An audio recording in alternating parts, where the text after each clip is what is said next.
seems to me there's something extraordinary going on in Barrie, Ontario. No one seems to know exactly what I'm on.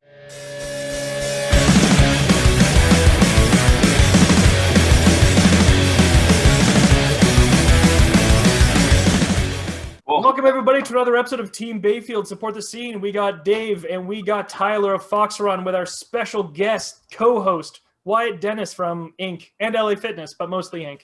Welcome. Well, mostly Inc. Oh, thanks for having us. Oh, thank you so much for being here. We're here to talk about Distress Signals. Came out last Friday, now available worldwide, and people, you need to listen to this. I think Distress Signals is like the nicest title you could give this EP. I think other titles could be Fuck Me, I guess, or Everything's Kind of Shit, isn't it? Yeah, that's You're kind of not what we were wrong. going for there. Yeah, that's pretty much what we were thinking. Just a nicer way to put that. So glad you got that. Thank you. Well, like with a lot of releases, in listening to it, even though like it is really harsh, but it's really honest, and at the core of everything, it's really hopeful.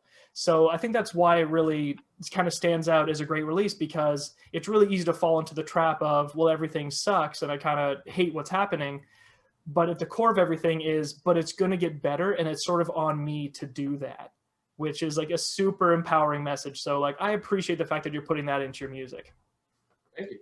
Thank you. That'd be a Dave thing there. Yeah, absolutely. That was when we kind of looked at the 6 songs we chose to record and put out. We that seemed to be the overlying theme of all of them was, yeah, things suck. It's been a tough time for everybody, but there's a glimmer of hope in just about everything if you're willing to look for it and find it and admit that things suck, but keep the hope alive that things will get better sooner or later. So that was kind of the theme, generally speaking, for the whole EP. We're kind of talking about like the writing process a little bit. I take a look at the lineup in this band, and it's almost like, I'll say, the Avengers of the local music scene, in just a way where it's you have all these people from these different bands, and so part of me has to wonder, what is the writing process like? I mean, let's take the quarantine out of it, and let's take the lockdown out of it. It's almost like, is there a lead person for it? Is it very much, since, we all came from different bands, like, let's all work together? Just maybe talk to us a little bit about that, because I'm definitely very curious. Yeah, no, it's definitely kind of a bit of a mixed match of everything. Like, I'd say for the songwriting, in terms of like instrumental wise, typically, yeah, it's a lot. Me and Randy, we essentially would write either parts of songs or if not full songs. And then we would typically either bring them to band practice and jam them out, or we would just go and record demos, and then like we'd get together and like, let's just, Randall would have a whole song pretty well laid out, in full. And then he'd either send me it a few days before, or I'd just come over and we'll just kind of work on it and see what I can figure out, and vice versa. And then now that we got Maddie in the band as a new bass player, obviously he's a phenomenal bass player too. So like he has his own recording setup at home. And so he typically, with all the songs that we've had, because pretty much all the songs that are on this EP, we had already pre-written them before he was in the band. And so he had to go through and pretty much rewrite all the bass for everything. And so for him, we just sent it over to him, and he picked it up super quick. And yeah, and then pretty much Evan, he's a very plug and play drummer. He honestly picks up on it very quickly. We had a drummer that we were jamming with originally, and pretty much he got too busy, and so we ended up asking Evan multiple times. Finally, he said yes. Finally, he came out and he picked up the songs like within a weekend pretty well.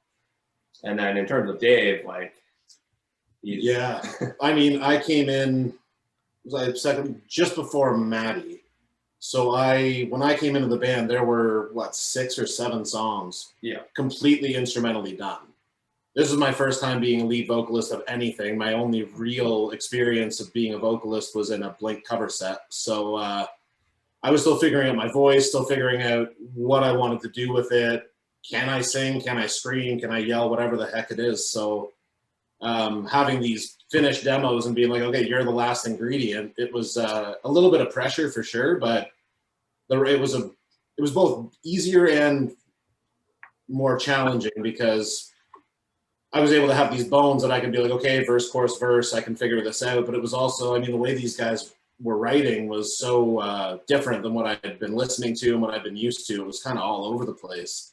So it was definitely a challenge to get the lyrics done. And but then once we got them done, it was like, okay, we've caught up. Everybody's caught up. These songs are done. All of us have a say in them. Now we can start working on new stuff. And then that's when the band really came together as a cohesive unit rather than filling in the blanks for each other. I never wanted a handout. I just wanted a fighting chance.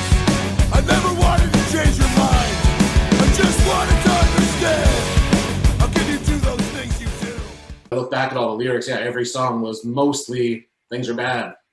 Things are going to get worse. But at the end, I kind of tied it together of, you know what, it's worth it, or it's going to get better, or whatever it might be. So it was cool how it came together, not as a plan necessarily, but once I started seeing that pattern, it was easier to write to that and realize that if I'm speaking honestly, which is the only way I really can write a half-decent lyric is if I'm tapping into something honest, that it all fell together that way. So I'm really happy with it, that it came out that way, and I'm happy that you picked up on it. So thank you. As soon as you put those words to music and you're singing and you get the look from the guys when you're jamming, Exactly. and everyone gives you that nod, like that's when you know, and that's when those problems that you were singing about, it's almost as if they've gone away and you're able to sort of move on, right? Or is there a particular moment in any song that you hope that when people listen to it or kind of get that nod, that yeah moment? I had to go back to make it count for that one. That song ruined me, dude. That was a rough ass song to listen to. It was like Thursday morning. I'm making pancakes and I'm weeping. That's like, I both am sorry, but appreciate that reaction, because the idea behind that was to, once I finished it, I looked back at it, I thought, God, I hope that people can understand that everybody's lost somebody. Everybody's been through that kind of situation. And whether it's not the exact same as mine, it's pretty cool to be able to relate that way with people I've never met, people that I might never meet. You made your choice. You thought it through, but it still broke our hearts to say goodbye to you. I got Dave to send me the lyrics to a couple of the songs.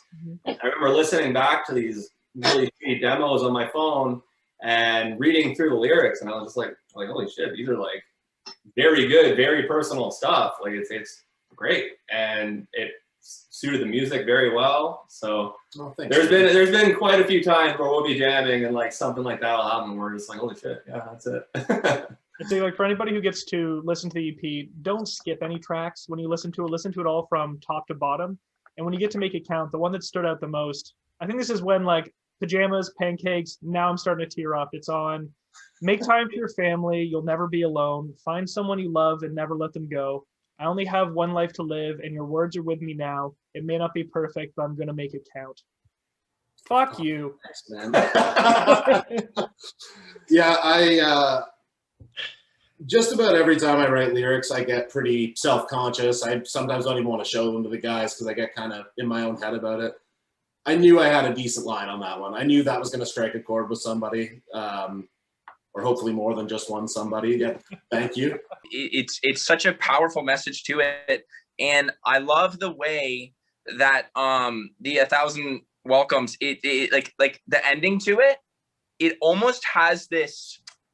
Which, by the way, since we're talking about endings of songs, I think that your guys' ability to intro a song and the ending of each song is flawless, by the way. But the ending of the song before it's I'll use the word, and I mean this politely and nicely, sinister. It has this kind of this evil sound to it, and then for that amazing, sweet, like passionate song to then come after that, I think just as a whole, I mean, you couldn't have placed that song in a better spot. It's perfect. I love it.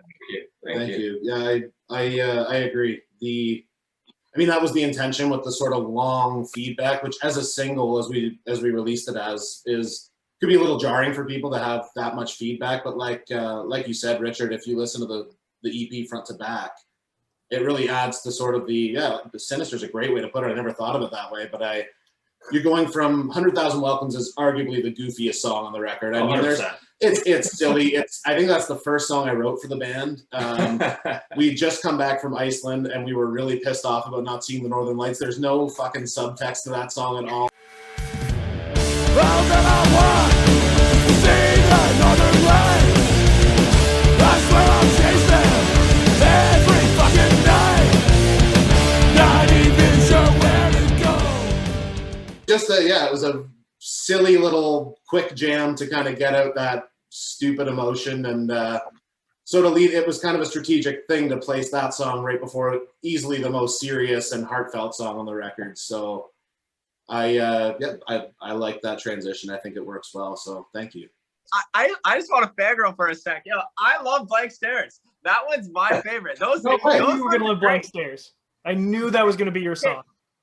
Blank Stares has like it's got like this like punch to it when it kind of comes in, and then like all of a sudden it gets to like the bridge. That's what I call it. I don't know. Everyone has different words for parts of songs, but whatever. But just this bridge, kind of like, it just kind of like vibes for a second, and just when I'm like, okay, it's a good time, like whatever. Next thing you know, there's like some, I'll call it spoken word that just kind of pops up, and then I'm like, okay, like this is cool, like I like this, right on. And then you come right back with the punch, and then I'm thinking while the punching's happening, I'm thinking, okay, well, this is a lot right now. Just let me sit for a second. And you guys just do that on the outro. You just let everything ring out, because to me it was so much to take in, but in a good way. It was like a lot. It was so much, but it was great. I love that song. Sorry, I don't want to cut you guys off. I appreciate that. That song to me always felt like the one that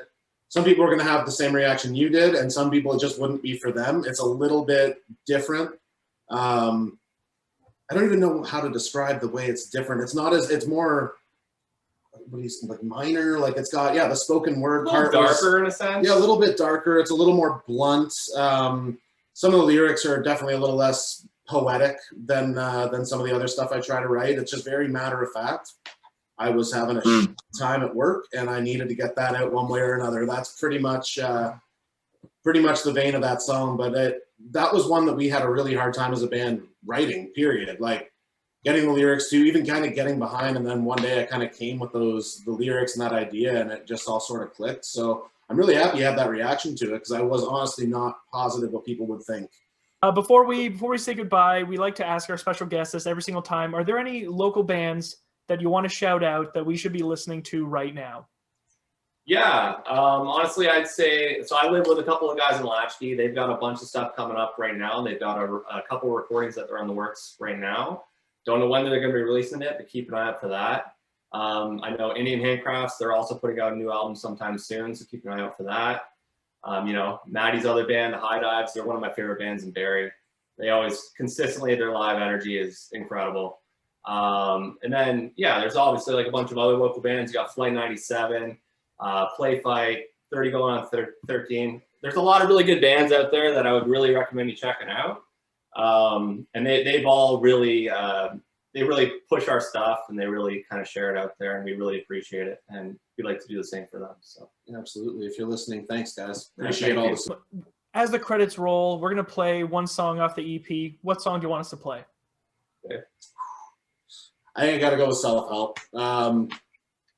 If that song doesn't get you into our band, then maybe we're just not for you. Is kind of the best way to put that way. I think that's fair. Everybody who's watching, thank you so much for joining. Dave, Tyler, Wyatt, thank you so much for being here tonight. Anybody's watching, go check out Distress Signals. It is a week old. You are not going to waste a single second if you're listening to it. Fox Run, I hope it's a better year for you in 2021. This EP just begs to be played live. And even though I will not be moshing to it, I'll be standing at the back. I'm going to love every second of it. Thank you all so much for being here. Thank you very much. So much for having us. Awesome. Appreciate it. Bye, guys.